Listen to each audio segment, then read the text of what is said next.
According to Article 82 of the Constitution, a two-thirds majority of Parliament is needed to pass any vote of censure against ministers of state after the motion has been debated within 14 days upon receipt of motion by the Speaker of Parliament.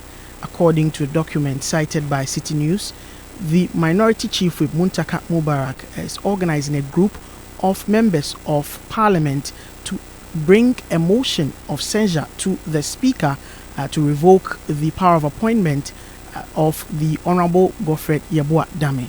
Parliament had directed the General Legal Counsel through the Attorney General weeks back to admit the 499 candidates for the Ghana Law School, but the Office of the Attorney General and the Minister of Justice had said the request is illegal. It said Parliament cannot direct the GLC on processes for admission into the Ghana School of Law just by a resolution. On the floor of Parliament, members of the voter caucus brought to the attention of the House the current situation in parts of the region which have been devastated by tidal waves. Other members of the House contributed to the statement. As a result of that, majority of the people were made homeless as a result of the tidal waves. Their properties were washed away, their livelihoods were taken away. Yesterday, in the company of my colleagues, we visited the affected communities.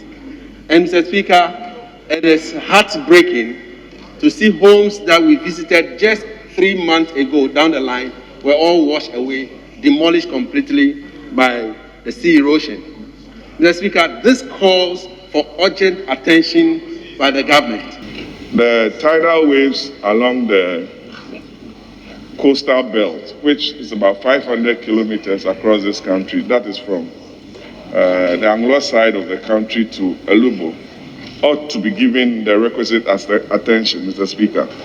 I read today's Times and the graphic, and I read that the minister was making a pledge on behalf of government, that government will have to raise funds to complete the 8 kilometers of coastal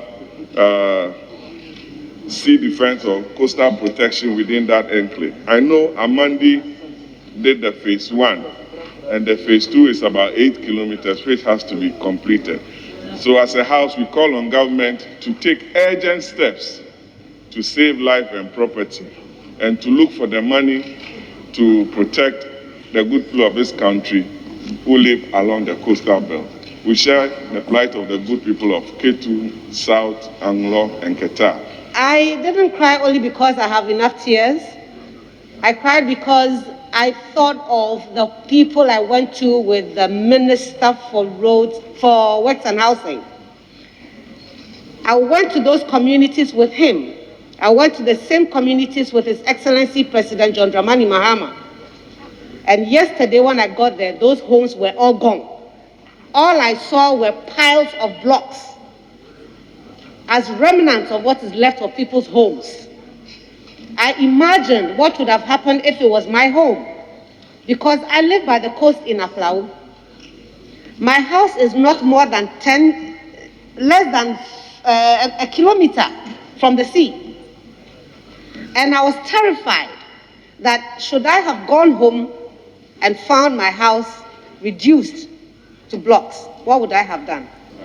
And this time, we don't need to get political about this matter or partisan about this matter. This is a national disaster. And so all of us need to speak in one accord, in unison, in sharing in the pain of the affected victims. I hear one of our colleagues asking a rhetorical question, whether the affected victims are not Ghanaians or not. I mean, it is because the government shares in that pain. That is why the first phase was started in 2019. But I'm quick to also admit that regardless of the first phase, we still have an outstanding challenge we have to be dealt with. And so I join in the call that the sector minister, Jonabo Asansu, is one of our own.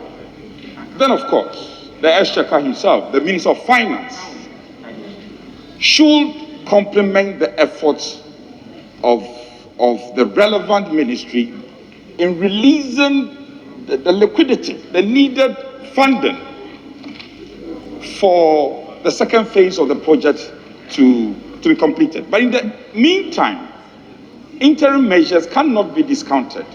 The Speaker issued a directive to the Works and Housing Committee of the House. I think we will never leave this unattended to. So we are making reference, we are referring this particular statement to the Committee on Works and Housing. Please immediately meet and report to this House. I would have wished that the Minister for Works and Housing is here, but he's not here. We also encourage him to come and tell the House something. But please meet. If you have to visit the site, do that and let the House hear something from you. Reporting for Citi News from Parliament, my name is Duke Mensopoko.